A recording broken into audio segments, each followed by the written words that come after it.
पिछली कहानी में हमने देखा कि नाइट की अलिता से फाइट हो रही थी और नाइट अलिता को डिफीट भी कर देता है, लेकिन तभी उसके पीछे सिहान आकर उसको बताने लगता है कि उसने यहाँ क्या किया है। अब आगे की स्टोरी कंटिन्यू करते हैं। नाइट अभी तक हैरान था कि बिना किसी की नजर में आए ये लड़का उसके पीछे कैसे आ गया और उसे किसी ने देखा क्यों नहीं। नाइट कहता है, कौन हो तुम? सिहान अभी भी अलिता को देख रहा होता है, जो जमीन पर ही बैठी होती है क्योंकि उसे बहुत हर्ट हुआ था। नाइट फिर से रिप्लाई करता है, कौन हो तुम? और मैंने तुम्हारी प्रेजेंस फील कैसे नहीं करी और तुम बिना किसी को दिखे मेरे इतने करीब कैसे आ गए? वो बहुत गुस्से में होता है और सिहान से बार बार यही पूछ रहा होता है। सिहान उसके सवालों से इरिटेट हो जाता है और उसे रिप्लाई करता है, मेरी पर्सनली तुमसे कोई लड़ाई नहीं है, लेकिन मैंने किसी की जिम्मेदारी ली है।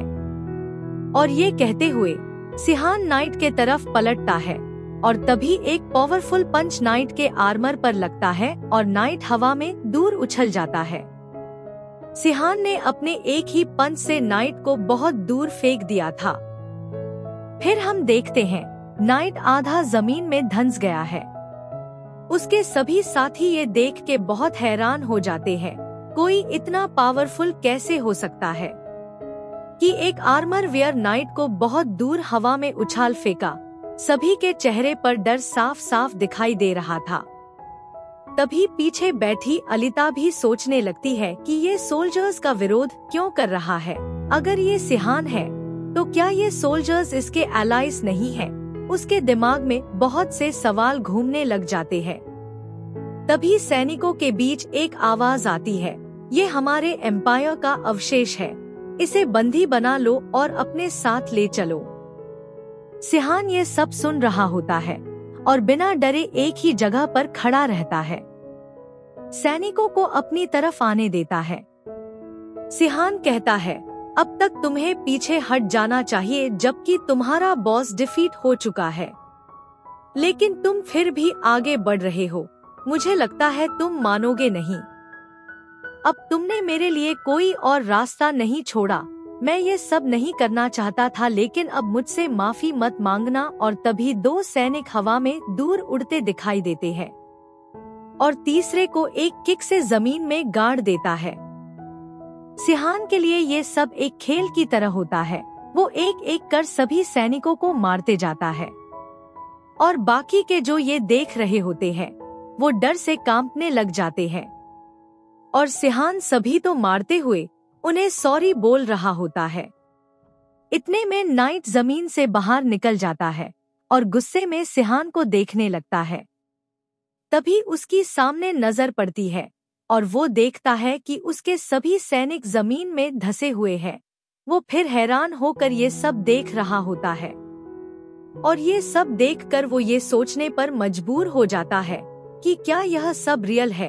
एक सिंपल सा दिखने वाला लड़का जो आर्मर भी वियर नहीं करता उन्हें कैसे हरा सकता है, वो भी सब आर्मर वाले सैनिकों को। और वो सोचना जारी रखता है, तो क्या कुछ समय पहले में भी ऐसे ही धंसा हुआ था? इसका मतलब मैं लकी हूँ जो अभी भी होश में हूँ। अभी नाइट के सामने कुछ पुरानी यादें आती है। रुको, शायद से इस तरह की मूवमेंट मैंने पहले भी देखी थी। उस मैच में अभी वो ये सब याद करने की कोशिश कर ही रहा था कि सिहान उसे देख लेता है और कहता है, अरे देखो कौन उठा है। सॉरी, लेकिन तुम्हें अभी थोड़ा सा और आराम करना होगा। और ये कहते हुए वो एक पंच नाइट को फिर से मार देता है और नाइट की बात भी पूरी नहीं हो पाती। वो इतना कहकर रह जाता है कि क्या तुम? और वहाँ नाइट फिर से जमीन में धंस जाता है और वो कहना जारी रखता है, मैंने कहा न कि ये सब खत्म करो अब, लेकिन तुम हो कि मानते ही नहीं। मुझे तुम्हारे लिए कोई बात फीलिंग नहीं है, तो सब अब ठीक हो। ऐसा लग रहा था कि सिहान उनसे ये सब पूछकर उनका मजाक बना रहा था। हमारे पास कोई रीजन नहीं है लड़ने का, तो अब लड़ना बंद करते हैं। और फिर वो मैजिशियन को देखते हुए कहता है कि फिर भी अगर तुम मेरे पीछे आना चाहते हो तो मैं तुम सबको देख लूंगा। मैजिशियन सोचने लगता है, इसका कोई मैच नहीं है, हम इसे हरा नहीं सकते, आखिर ये मॉन्स्टर आया कहाँ से है। ये सब सोचते हुए वो सिहान को देखने लगता है।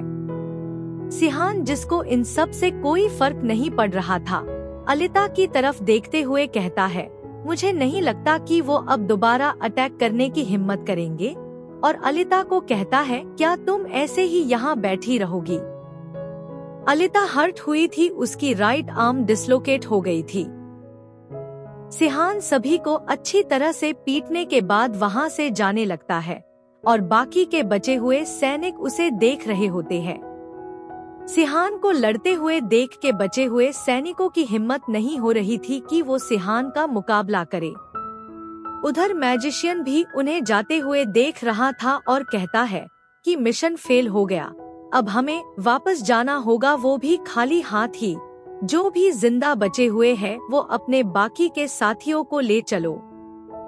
और ये बोलते ही वो देखता है कि कोई भी मरा नहीं है। ऐसा कैसे हुआ? सिहान ने जिनको भी पंच मारा था वो बहुत ही पावरफुल था, जिससे वे उछलकर दूर गिरे थे। लेकिन वो ये देख के हैरान हो जाता है कि सभी जीवित है, भला ये कैसे हो सकता है। उसने सभी को जमीन में आधा गाड़ दिया था, फिर भी सभी जीवित बच गए और किसी की भी कोई हड्डी भी नहीं टूटी। क्या उसने इतनी बुरी तरह सबको पीटा, वो भी किसी की हड्डी तोड़े बिना ही, ये कैसे हो सकता है? वो अभी तक यही सोचता रहता है कि आखिर ये हुआ क्या। और इतने में सिहान और अलिता उनसे बहुत दूर जंगल में निकल गए थे। आसमान में पूरा चांद निकला हुआ था, जिससे जंगल में उजाला था। पेड़ के बीच चलते हुए सिहान अलिता की तरफ देख के बोलता है, अब वो सभी यहाँ हमारा पीछा नहीं करेंगे। सिहान सोचता है कि अब थोड़ा रिलीफ मिला, मैं किसी भी तरह की परेशानी नहीं चाहता। डायमेंशन को क्रॉस करने के साइड इफेक्ट मेरी सोच से कुछ ज्यादा ही अलग है।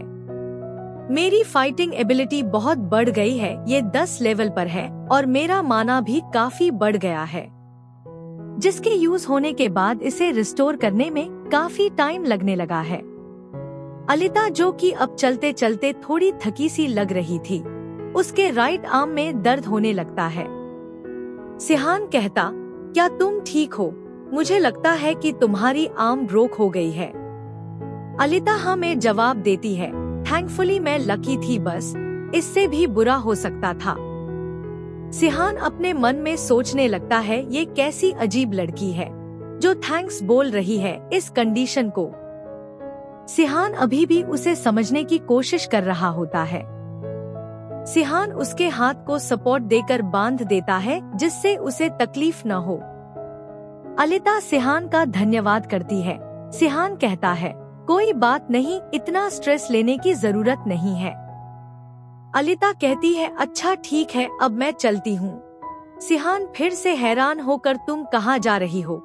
सिहान को कुछ समझ नहीं आ रहा था कि ये लड़की आखिर है क्या इसका दिमाग खाली है? क्या हम साथ नहीं चल रहे? और तुम मुझे ये बताओ कि इस हालत में तुम इस जंगल में कहाँ जाओगी? सिहान बहुत ही गुस्से में था कि इस लड़की को वो कैसे समझाए। अलिता रिप्लाई करती है, हाँ मैं इसे लेकर केयरफुल रहूंगी। तभी सिहान उस पर चिल्लाता है, कहीं तुम इसे काटने के बारे में तो नहीं सोच रही? वो कुछ समझती इससे पहले ही सिहान कहने लगता है, ये सब मेरे कारण हुआ है तो मैं तुम्हारी रिस्पॉन्सिबिलिटी लेता हूँ, मैं तुम्हें इंजर्ड नहीं छोड़ सकता। अलिता उसे देखने लगती है, वो जो भी कह रहा था उसकी समझ में नहीं आ रहा था। वो थोड़ा सा इधर उधर देखकर सोचती हुए ही रिप्लाई करती है, ठीक है, अब से तुम मेरी केयर करोगे, और थोड़ा सा स्माइल करने लगती है। सिहान, क्या सच में ये इतने सोचने वाली बात थी? ओह मैं इसका क्या करूं? ये सोचते हुए वो कहता है, तुम मुझे सिहान कहो, ठीक है। वो भी हाँ में सर हिला देती है। सिहान कहना जारी रखता है, तो अब बताओ तुम यहाँ से कहाँ जाने वाली थी? तुम्हारा आगे का प्लान क्या था? जब हम ढूंढने जा चुके हैं तो हम एक जगह नहीं रुक सकते, हमें कोई सेफ जगह ढूंढनी होगी। अलिता कहती है सबसे नजदीक तो गोरान विलेज है, क्यों न हम वहाँ चलते हैं, वहाँ पर शायद कि हमें कोई पहचाने। फिर वो दोनों जंगल को क्रॉस करते हुए पहाड़ों के पीछे बसे एक गांव में आ जाते हैं। ये गोरान विलेज है। दोनों की गांव की कागोन सिटी में चले जाते हैं, जहां से हर जगह का ट्रेड होता है।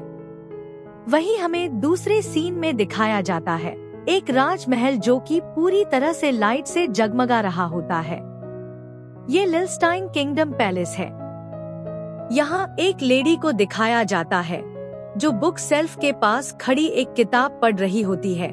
तभी पीछे से एक आवाज आती है, योर मजेस्टी, जो सर्च टीम माउंटेन गई थी वो एक न्यूज लाई है। वो कहती है ठीक है, आगे बोलो क्या हुआ है। ये लिलस्टाइन है जो अब राजा की जगह खुद वहाँ की क्वीन बनी हुई है।